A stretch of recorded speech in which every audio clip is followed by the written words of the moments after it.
Hey, don't do ministry alone. This is practically pastoring. Well, hey, everybody.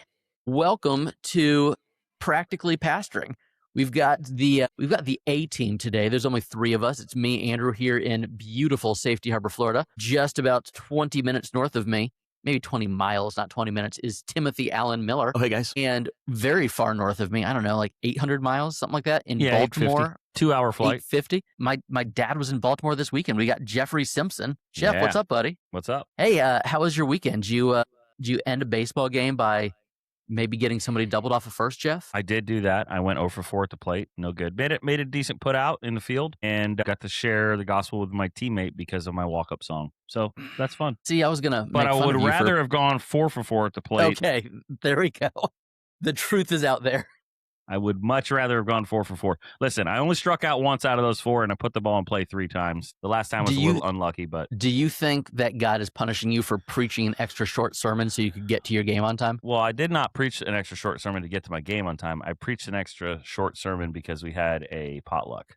And there you go. We have another church that uses the building at 1 o'clock. But That did makes I sense. stay for the whole potluck? I did not. I left early to fine. go play a game. You're It was allowed fun. to leave a potluck for a baseball game. Yeah, it was fun. It's fine. And Timmy, you looked like you had one of those days where you work at a rapidly growing church, therefore you have to spend 15 hours there on a Sunday. Every now and then that happens. So yeah, we did our usual 3 services, had some friends in town, so took them out to lunch and took them over to Tarpon Springs, Sponge Docks, and then had to scoot back to the church for last night's membership class. So just one of those marathon Sundays where you feel it. It was great. The ministry was awesome. A lot of great conversations, a lot of really cool people that I got to talk to, but I'm really tired today. So I might say some unhinged things. That is what we were hoping for. We We scheduled were this hoping now for because of unhinged Timmy. that. Yes. Listen, before we jump in, we should let you know that this episode is brought to you by a brand new conference that we are excited to be partnering with. The conference isn't brand new. It's existed for a few years, but it's Preach 26. The 2026 version is brand new. It's put on by the people that bring you Ministry Pass, and we are partnering with them, and we'll talk more about that later, but we are very exciting?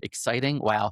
We are very excited to be partnering with the people at Preach 26 for this episode. So we've got a few things to talk about. We've got a few different questions. The first is about the ever exciting thing that's always on all of our minds, church constitution and bylaws. We should have we should have a soundboard to have applause playing when we talk about bylaws. Yes. Wow. So that's exciting. We're talking about how to move from a document that may have been written with good intentions, but now creates some bottlenecks for both ministry and staffing growth. And then we are wrapping up with a question that hits home for a lot of us, especially some who are a bit younger in ministry. How do we actually put this don't do ministry alone thing that we talk about so often into practice? So that's where we're going today. I'm going to just read the first question. This comes from our Facebook group. It says, seeking wisdom.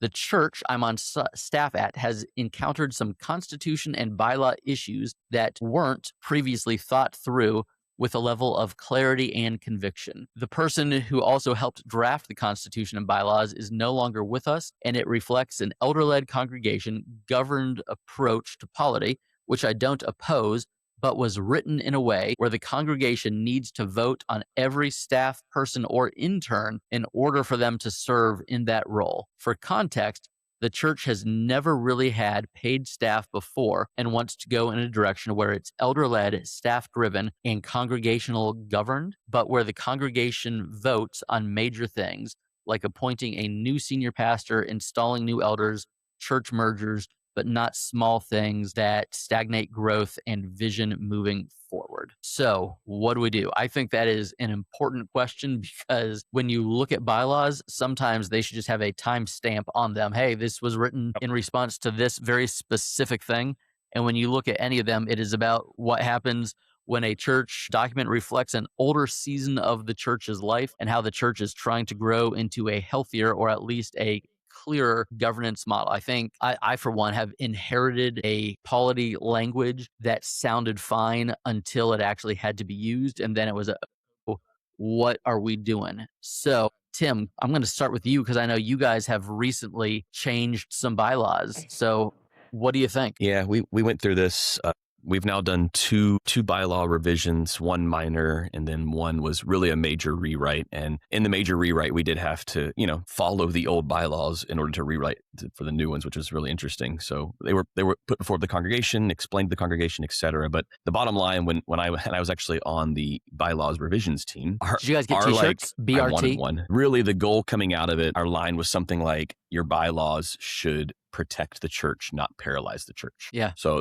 that was kind of how we framed it. So good polity is going to create clarity, accountability, trust. But if you have bad, or not even bad, maybe it's unclear polity, you're going to have bottlenecks. There's going to be confusion. It might even cause some unnecessary conflict in the congregation. I actually like the way the question's framed, because in an elder-led, congregationally governed church, which that's what Lakeview is, the congregation should have a voice in all of the major matters of the church. It's healthy for members to vote on things like the senior pastor, the affirming the elders, any major budget decisions, changes to said bylaws, or even the Constitution, which we just had to do as well. Selling properties, church mergers, all the things you just mentioned, that's what we would vote on as a church, because those are weighty, those are heavy, those are life-altering decisions for the church. But if you're having to vote on everything as a congregation, that's going to basically turn the congregation into the board,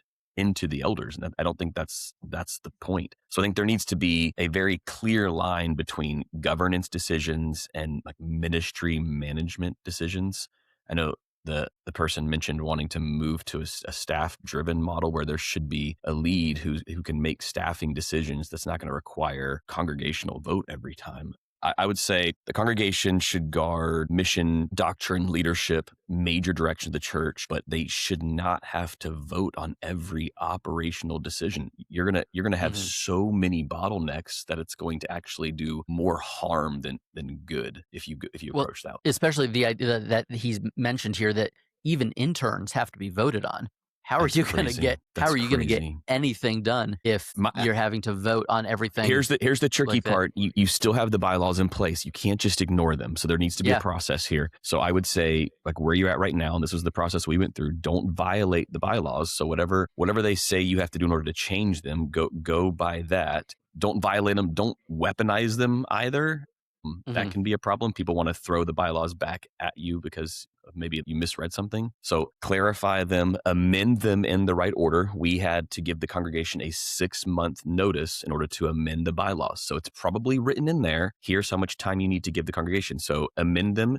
Let the congregation know, give them a chance to read over them, teach the church through it. This is a good teaching opportunity, and sort of build this structure that's going to hopefully allow the church to be faithful, accountable, missionally effective, help them understand why you're wanting to move to this model. Yeah, I think it's important to note that bylaws can be changed, and the way to change the bylaws has to be written in the bylaws. That's right. It's a part of the process. Jeff, what you got for us? So there was just 3 things kind of popped in my head, and hopefully I'll remember all 3. The first is, I think a lot of the disagreement in these kind of conversations can come actually around what is major and what is minor.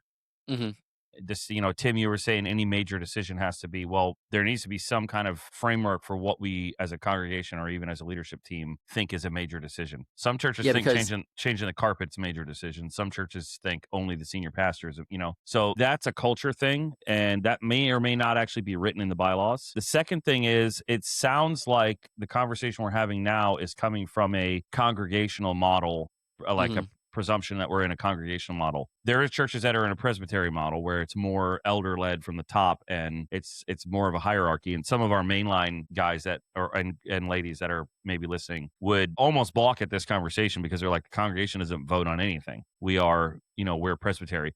My denomination is kind of in the middle between the two. We are the highest ecclesial authority in any local church is the elders in the Christian Missionary Alliance. So there's only a few things that the congregation is required to be informed of and vote on. But that doesn't mean that in that model, the elders can't inform them and ask for their consent on things. It just means that we are not required to.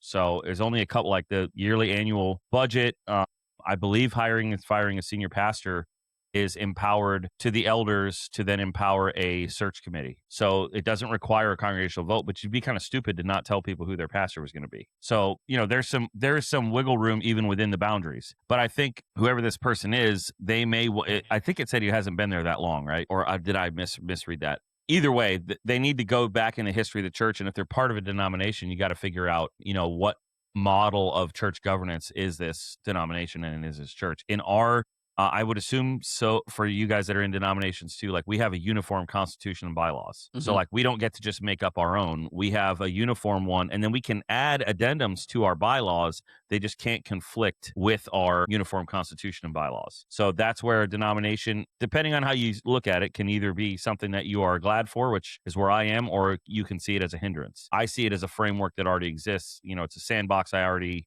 have that I can kind of play in a little bit, and as long as I don't break the sandbox, then I'm good. So I do think, like what you guys said, communication is key. I think one of the things you may want to do is go through the bylaws and just make a list of where are the ways right now that we're operating a little bit outside of the bylaws. So for instance, right now in my church, we need to add one more elder to be in compliance with the bylaws. And so we're searching for that elder. We're not just going to add any random person, but we are technically outside of our bylaws. And so it may help you to just look at the way the church is working right now and operating right now, or the things you want to do, and go, are any of these things that we want to do that seem good to us outside of what the current bylaws allow? And if so, now how do we change the bylaws to make it work the way we see God wanting us to move forward? So that could be a good process. But like you guys said, you have to figure out the process first. And the first thing I would do if I had a committee is read the bylaws, figure out how do we change the bylaws, and then start working on what are the changes we want to see as we're concurrently working on the process to get them changed.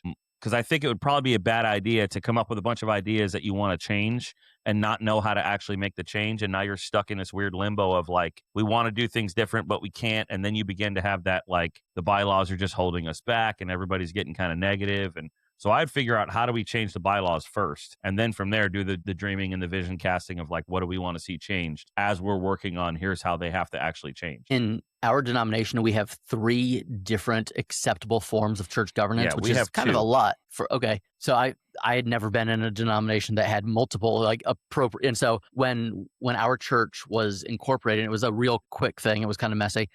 It was, hey, which one is the closest copy and paste to what we're used to? Yeah. And so there's a bunch of old issues kind of brought in. And so then now here we are 16 years later, and it's we're dealing with language that was made as a knee-jerk reaction to something that happened in a previous place. And so it can definitely get in the way and be a bit hindersome. I don't know if that's the word I want to use, but it's an issue, and you need to know what your bylaws are. We're looking at every week, I feel like I'm getting a report about this church is getting sued, and this church is getting sued, and it's churches that are not following the bylaws that they have in play. And if you have a congregant who either cares deeply about the bylaws or who really wants to stick it to someone who's not following the bylaws, these are legally binding things. When, depending on what state you're in, the Constitution and bylaws are the legal guidelines for how your church is supposed to operate. And if you're not doing that, it can really trip things up. So instead of just saying, well, that bylaw is stupid, we're not going to abide by it anymore. No, it's a bylaw that needs to be changed. And I don't think it makes a whole lot of sense to have to get the congregation to vote on hiring a part-time custodian or whatever other role you might need to be hiring at your church. But if that's what the bylaws say, you got to figure out how to amend those and not just go around them, because you're opening yourself up to a whole world of legal trouble when that happens. And this So, isn't Tim, even talking about the Constitution of the church. That's a whole other document that the bylaws have to fall within. Yeah. Tim, under Lakeview's new bylaws, who does the congregation hire? Who do the elders hire? Who do you hire as the senior pastor? Yeah, the congregation has a say when we hire any sort of senior level staff. So that would be the lead pastor. That's when the congregation. So how's that defined? Because that, like, to me, that's the question under the question. It's there. I'd have to read the bylaws, but It's defined in there. I think it clearly says they vote on pastoral staff. Like if you have the title pastor, like I think the congregation has a vote on. The reason I ask that is because I think, to me, bylaws can be like prenups. Right. Mm. Like they can be a giant red flag that there's trouble if people are asking about it. I don't think it's necessarily bad if people ask about the bylaws, but like one of you said, bylaws can get weaponized. And when a church is in And there's a lot of We've seen disunity. it. One of the conversations that comes up is, well, are we following the bylaws, and what are the bylaws? And people get real focused on the bylaws. So that maybe that's what's going on in this question. But I didn't mean to interrupt you, but just No, to you're good. it can be such a red flag when the bylaws are like the main topic of conversation all the time. I think we actually amended the bylaws this last revision where the congregation votes on the senior pastor. Okay. And then I as the lead pastor, I have the ability to make staffing decisions. I So still you guys, like you having. guys just hired somebody. So Yes. you've got someone starting in a couple of weeks. We and actually- he's we got just the title hired- pastor. We hired Yep. 2 people. One Yes. does have the title pastor. He did not require a congregational vote. We went back to the bylaws to make sure. And the other was an associate, and he didn't require a congregational vote. However, like Jeff said, we still took it before the people and made sure they understood, hey, here's the process. Here's what we went through. Here's who we're bringing in. And we were very clear about the lengthy process and the amount of interviews and how many people were involved. And so no one was like, oh, Tim's just out there hiring random people. It's like, no, that's not it at all. We had a very clear-cut process in how we hired.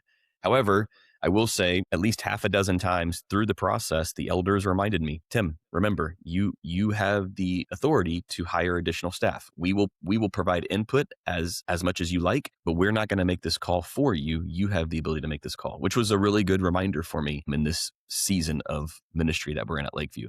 So to answer the question, the congregation votes on elders and senior pastor, and then I have the ability to bring on additional staff as needed. I don't do that in a vacuum. I want to make sure I have a team around me. I had a search team in place. A lot of input, a lot of time goes into it, and then there's a lot of budgetary things, right? Like you can't just hire people if we don't have the money to hire people. So I've got to make sure we have room in the budget to bring on people. But that's the process where we're at right now at Lakeview. And I would say the reason we've moved to this model is because kind of like what I said earlier with a good church document, it shouldn't hinder the growth. Like it shouldn't make it harder for the church to grow. And that was kind of where our old bylaws were. They worked well when the church had 2 staff members, when we had 1 service, when we had a small budget. But as the church began to grow, we realized our guiding documents needed to grow with us in order to support that growth and not create bottlenecks or create unnecessary conflict. Jeff, like you said, we've heard it said, oh, that's not what the bylaws say. Like, no, that's not what the bylaws mean. And there's this back and forth. And we're like, no,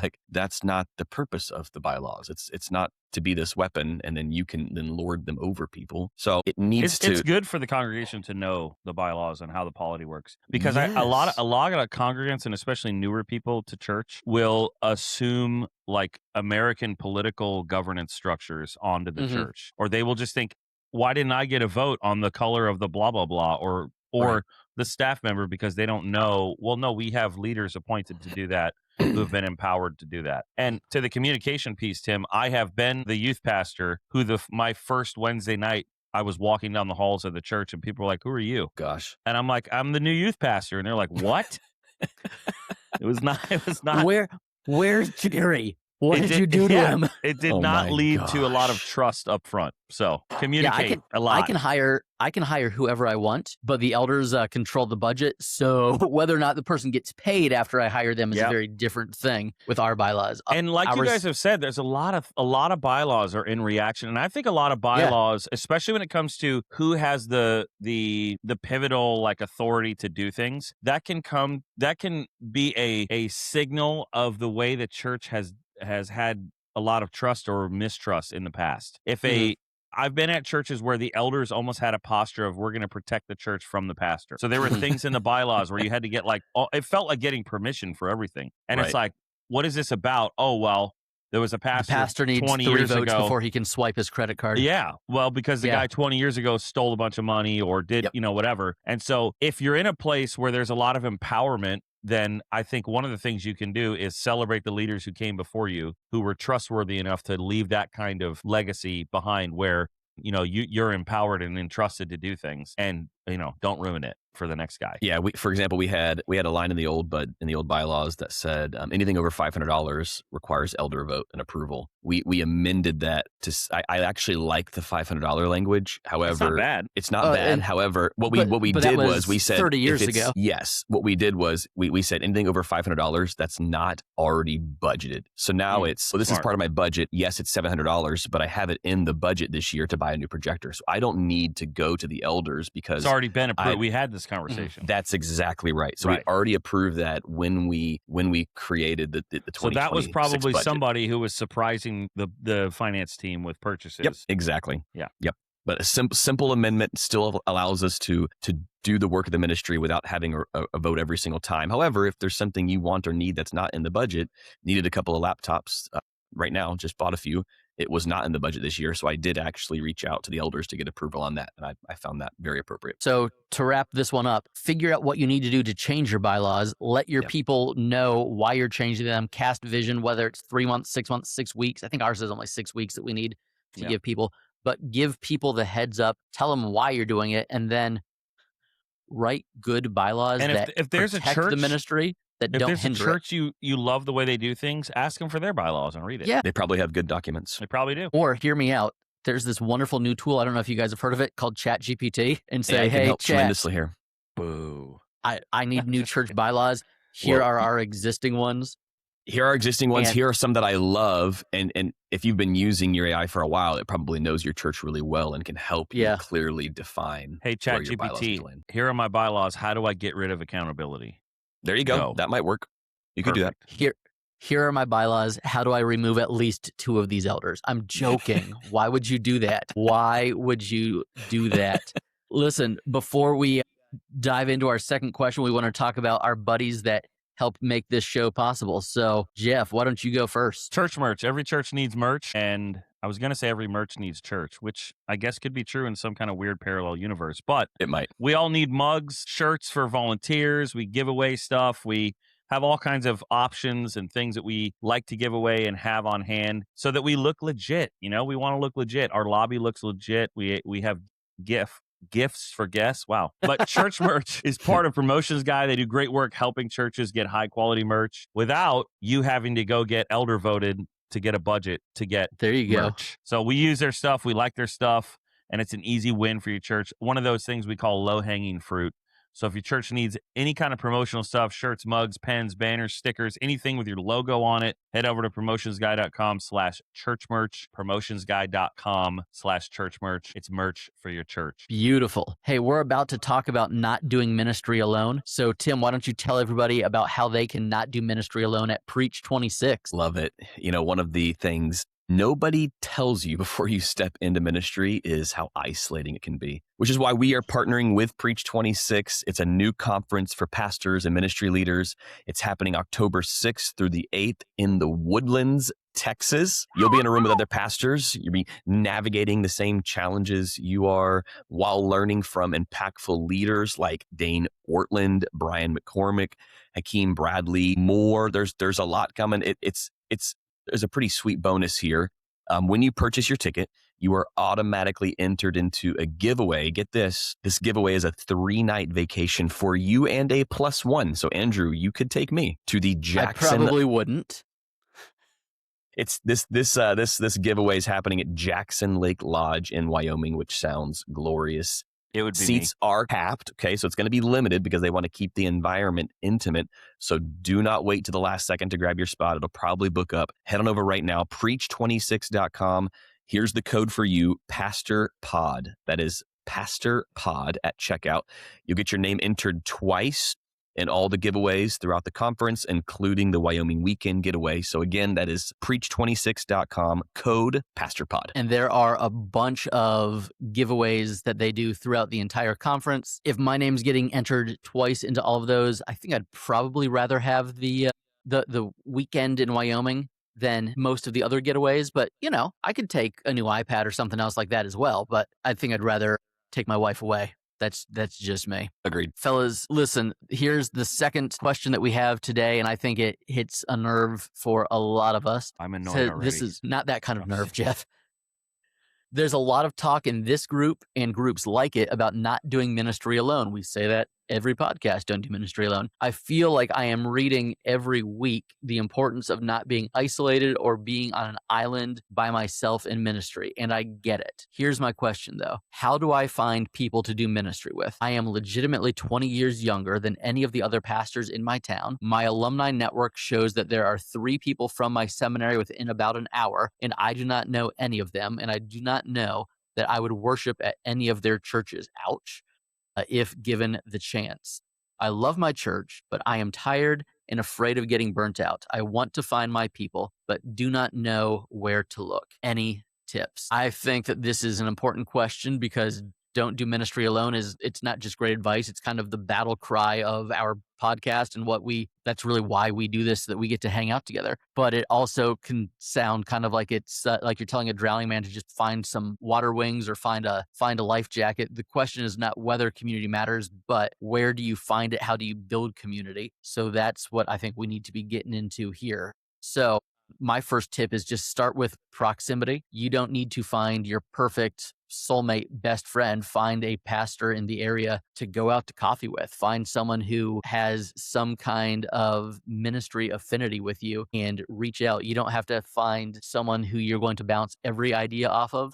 But if you can find someone that you can start to bounce some specific types of ideas off of, that's going to help first. So fellas, what do you have? All right. I'm not trying to be mean, but bro, you got to get over yourself a little bit with all these requirements. I would kill for a pastor friend who's 20 years older than me. Like, what's wrong with that? And then being friends with another pastor who's at a very different kind of church is awesome. So I mean, to me, there's too much filtering going on for who my people are. That's kind of my first reaction to the question here. And then the second thing is, it's like, don't think that only people who are in vocational paid ministry can be your friends. Like, do ministry alone. Don't do ministry alone doesn't mean you are required to have other people that are in vocational ministry to fully understand you. I may be the guy on the outs here, but I just don't buy that. Like, you can have friends in your congregation who do ministry with you. You should be empowering them to do ministry, and they become like a partner in ministry with you. And if not, this whole like distinction between clergy and lay people, I know we talk against it in the Protestant church, but a lot of times we actually like promote it. And we have this attitude of like, I need to have a pastor friend because there's things that only pastors understand. Well, that shouldn't be true. All the things that you do as a pastor are just you being a mature Christian, fulfilling your calling to serve the church in a particular way. But people should be brought up with you in that and understand what that means. You shouldn't have things that only you do and you never can share with the congregation. I just don't buy that. And I think that does create a lot of isolation for pastors. Yeah, I agree. I would say this too: don't wait until you're burned out to then start looking for friends. Like this, This needs to be something you do right away. I'm meeting with a young guy on Wednesday, and he just recently told me he's feeling this tug in his heart, possibly a call into ministry. So I've been thinking about this like right now. I'm like, man, what would I have told Timmy day one? It would have been don't wait 2 to 3 years to find an Andrew, right? Like on day one. And so this is actually a question I have with my staff when I meet with them individually. I ask them, who are they hanging out with? Who are they talking to regularly? I want to make sure they're not isolated. This is a big deal. Jeff, I'm with you. It doesn't have to be someone else in your exact position at another church. It could be your neighbor. Like, it could be someone in your church. Now, could this person be in your position at another church? Yeah, that's great too. I do think that's important. You should probably know some other lead pastors. If you're a lead pastor, if you're a youth pastor, you should probably know some other youth pastors. Like that absolutely matters. But really, as pastors, I think we need friends before we need rescuers. We've seen people who are going to be there, be in our corner, we can talk to. You don't have to find the whole tribe. Like, you don't need 10 people right away. Maybe you just need one person who's going to go out to lunch with you once a month. Like, I would just start somewhere. It's better than nowhere. You don't need to find this giant networking group. I mean, shout out to the Practically Pastoring Facebook group. We'd love to be there, but you don't need 1,200 going strong. Yeah, I'm not saying don't be friends with other pastors at all. Right. Definitely do. But no, I don't know any other. I don't. Maybe it's true, but I don't hear bankers being like, I just need a banker friend. You know what I mean? They just have friends that do other things. Could you imagine if engineers talked this way? Yeah. They would just sit at tables talking about how much they love trains.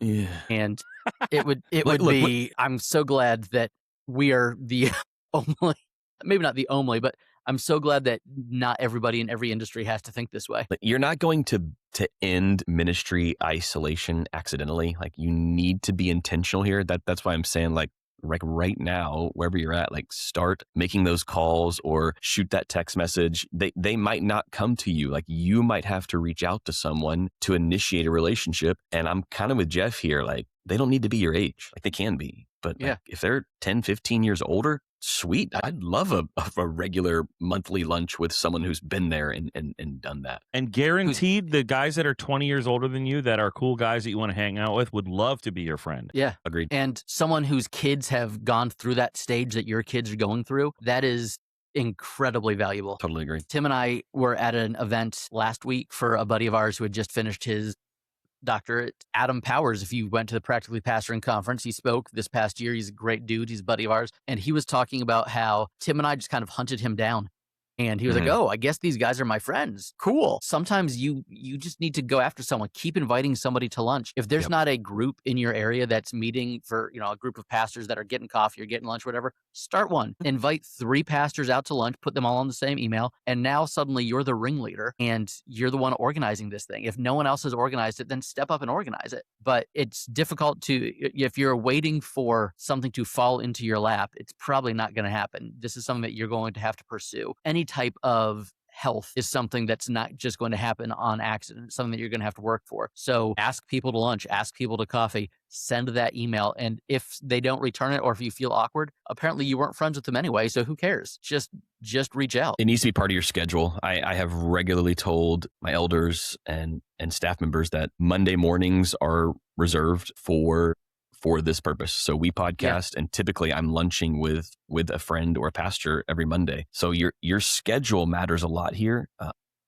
because like, if your schedule isn't allowing you to build friendships in ministry, like, your schedule is basically discipling you towards an unfaithful and unfruitful ministry. Like, you need to build this time into your schedule. And I get it, weekly might be a lot for you, but start somewhere. Maybe it needs to be monthly with a goal of moving towards weekly, but it needs to be scheduled and planned. You're not going to, like, accidentally slip into this. Like, it has to be this is intentional. not an extra thing that if you have time, you'll think about. This has to be, like, pretty important in your schedule. You need friendships. And Tim and I, our story started going to a conference together. I know a really good conference coming up in October. Why don't you reach out to somebody who may be in your network, or you've wanted to connect with, and be like, hey, I'm thinking about going to the Woodlands, Texas in October. You want to go? Hotel rooms are expensive. Want to share one? That could be how you become friends with somebody and are doing ministry podcasts with them 15 years later. That's my story. Worked out pretty well. And then there was an awkward pause. That was a long one. Holy cow. Guys, look, this is an example, because even if there's an awkward pause in your conversation with somebody, it doesn't mean it's like a bad friendship. It's okay to have, like, an awkward coffee with someone, as opposed to not getting together with anyone at all. It's like that. We did that on purpose, just to show you it's okay if the relationship is a little bit, it can be awkward. It's not a big deal. So here are a couple of questions. How do you tell the difference between needing better community and just wanting people who are exactly like you? Because that's kind of what this question sounds like, is, hey, I want someone who is the yin to my yang, if you will. But sometimes I don't actually I don't think you find that person. I think you build that relationship. Ooh, you know what I mean? 5 points for Jeff. I don't think you just magically, I know we all think we're going to do that, but I think you kind of start how you guys, we've already said, like, there might be an awkward coffee, and then you figure, like, don't think that you becoming a friend with somebody doesn't change you. Of course it does. And of course you change them too. And so you build that kind of, rapport over time. You don't just magically, like, my gosh, we're best friends. Like, it's not stepbrothers, right? Did we just become best friends? That's not how it works. I'm a Christian. I don't watch R-rated movies, Jeffrey. Well, sorry. I guess we can't be best friends. Hilarious scene though. But I just would, like, that's just how friendships work. They take time and they take effort, and you got to prioritize it. If you're wondering, do I need better community around me? I think you could ask yourself, does anyone really know how I'm doing? Like, if no one really knows how you are doing, then the answer is yes. At the you curated probably need a better community around you. And it's not like I need people who agree with me on everything. It's almost like I need people who can help carry this with me, help walk through this situation with me. If no one has access to you, then yeah, the issue might be community. And if like no one's one of allowed the to markers, disagree with you, it's probably, that might be on you. I told this story in a sermon, but like somebody here at the church was with me on our Easter egg hunt. And like, if nobody can call you out on stuff, you might not have community around you. And this person pulled up and we're like, hey, is the Easter egg hunt over? And they were there like right at the end. And me just being, I guess, tired and in a sarcastic mood or something, I was like, hey, yeah, it's over. It was right there on the sign. And he was like, whoa, bro. Like this person in the church that I'm friends with was like, dude, you don't got to be a jerk about it. And like, just the fact that we've reached that level of friendship where he can just be, and he didn't say jerk either, which made it better. Nice. But like we've reached that level of friendship where like he just feels totally comfortable. He is a congregant. Like I'm his pastor, but we've kind of broken that wall of like, I can never, to where he could just be like, hey, don't be an idiot. And like, I was like, yeah, man, you're right. You know, cause like as soon as the words came out of my mouth and he called me out, I was like, man, what am I doing? And you need that in your community. Like you need that. You're not immune to that. So you're not looking for an echo chamber, right? Like that's not what we need. You're like a good friendship. There's going to be encouragement. There's going to be correction. There's going to be sometimes where they don't say anything and they just sit there and listen. Like you need all of those things sometimes. So what are next steps if someone is looking to, have this type of relationship, they don't want to do ministry alone? What should we tell them to do this week? Hey, send an email, have an awkward conversation. What are the immediate steps to take? I would say text one pastor this week. Like that, start right there. Can you text one pastor this week and ask for lunch? That would be or like equivalent staff immediate member as you. If you're a youth pastor, look for another youth pastor. If you're a whatever it is. Yeah. Mm-hmm. Going back to when we were talking about, you don't need someone who's at the same role. When Tim and I started podcasting, it was right after I had become the pastor here at Safety Harbor and Tim was the next gen pastor at Lakeview. And those conversations were so helpful because we had been in the same role as youth pastors together for so long that I think it became a little bit richer and more impactful for both ministries once the roles shifted. So it's great to find someone who's in the exact same seat that you're in. But if you don't find that person, just find someone who you want to sit with and lean in. Agreed. Listen, I think that these two questions actually fit together quite well. One is about systems and one is about people, but they both need to remind us that healthy ministry needs to have some clear structures and also real relationships. So have structures in your ministry, have relationships with the people that God has put you in relationship with, and trust God for the results. You can have the best bylaws in the world and still be completely burnt out because you're isolated in your ministry. You can have the best friends in ministry and still get bogged down if your church's systems are a mess. So faithful ministry needs both of these things. So work at it. Take the steps, make it happen. Update your documents, call another pastor. Don't make the congregation vote on an intern. If you're listening to this and you're thinking, this is the kind of stuff I need help thinking through, well, we've got a Facebook community we'd love for you to be a part of. There are a ton, Andrew, 1,200 plus pastors in there? 1,200 plus, yeah. Real questions get asked, sometimes anonymously. Sometimes there's actual wisdom. Sometimes there's just a reminder that we weren't meant to be doing this. Sometimes we're just teasing each other. That happens a lot. Just joshing you, man. Just joshing. Fellas, thanks for jumping on the call today and hitting that record button. Let's do it again real soon. Thank you to Church Merch for your church, and Preach 26. That code is PastorPod. We would love to get you registered. Not Pastor Bod. Pastor No, that's Pod. different. That's Pastor Tim's Pod. ministry.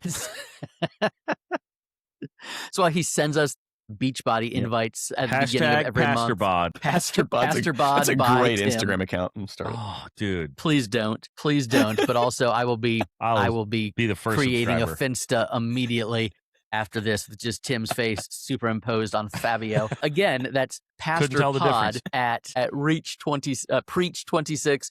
We want you guys to be there. Go check out Preach 26. Hey, let's do it again next time. Bye, y'all. See ya.